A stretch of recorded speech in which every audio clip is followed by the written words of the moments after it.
is in theaters this weekend. This was written and directed by John Krasinski, and I believe this is the first shoe-in for Best Animated Feature for 2025 at the Oscars. This has a host of A-list talent voicing the characters, but the standout for me was Cailey Fleming. She did such a great job. She was charming and charismatic, very beautiful, has a really great screen presence, and I think she did a great job holding her own against Ryan Reynolds. Among Ryan Reynolds voicing the characters, you have John Krasinski, Phoebe Waller-Bridge, Steve Carell, Alan Kim, Louis Gossett Jr., may he rest in peace. There's a beautiful tribute to him at the end.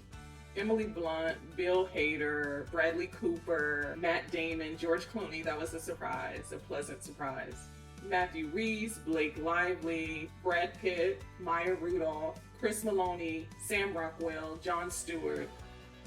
I mean, the talent is there. The story follows Cailey Fleming, who plays Bee. She is a tween girl who's already lost her mom and is on the brink of losing her dad, played by John Krasinski, who has a terminal illness and needs life-saving surgery. While he undergoes this treatment, she stays with her grandmother, played by Fiona Shaw, and is really losing hope and is growing beyond her years, which I think she plays really well. She has this innocence about her in this character, but also a maturity beyond her years. I think Cailey does a really good job volleying both of those really deep character traits. And she meets Ryan Reynolds, who is a neighbor of her grandmother's in this building, and he and she have the ability to see the imaginary friends, these characters of other people who have used or needed those imaginary friends in their childhood to get through difficult times.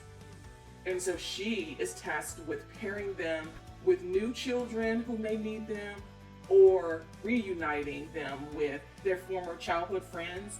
I think that's where the film loses momentum, because it's not focused on one or the other, and I think it gets lost in telling both of those stories. I wish it had stuck with reuniting these imaginary friends with the adults now who realize that they do need that friend to navigate their lives even now, and not just in childhood, because there are times when they're trying to, when they, meaning Ryan's character and Cailey's character B, they're trying to pair them with this sick boy, and it doesn't work, and I think it wastes too much story equity on that arc. It would have been more sincere in storytelling to pair them with the adults.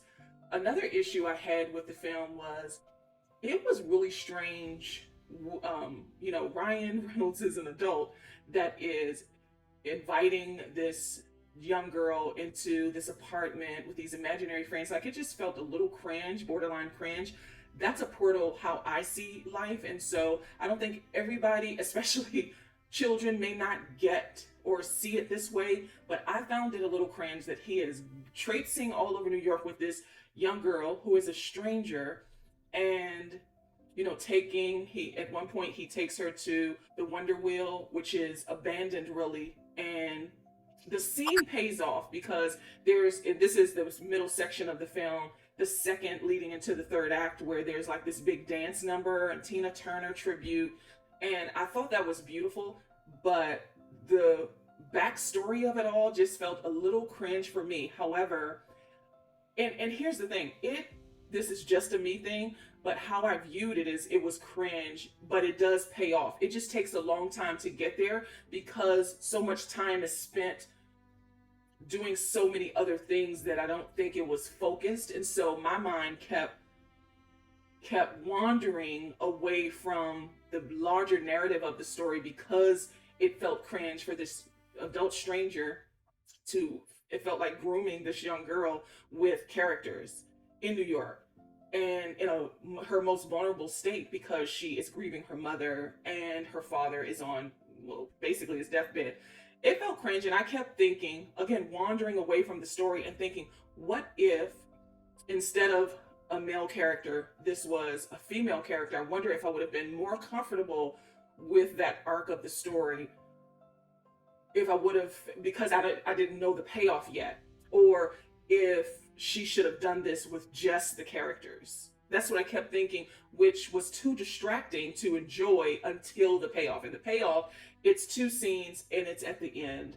So it takes a long time to get there and to realize who he is, who this character is. But I'd see you spent, an hour and 20 minutes on it. And so I almost lost faith. But the payoff is so genuine and beautiful.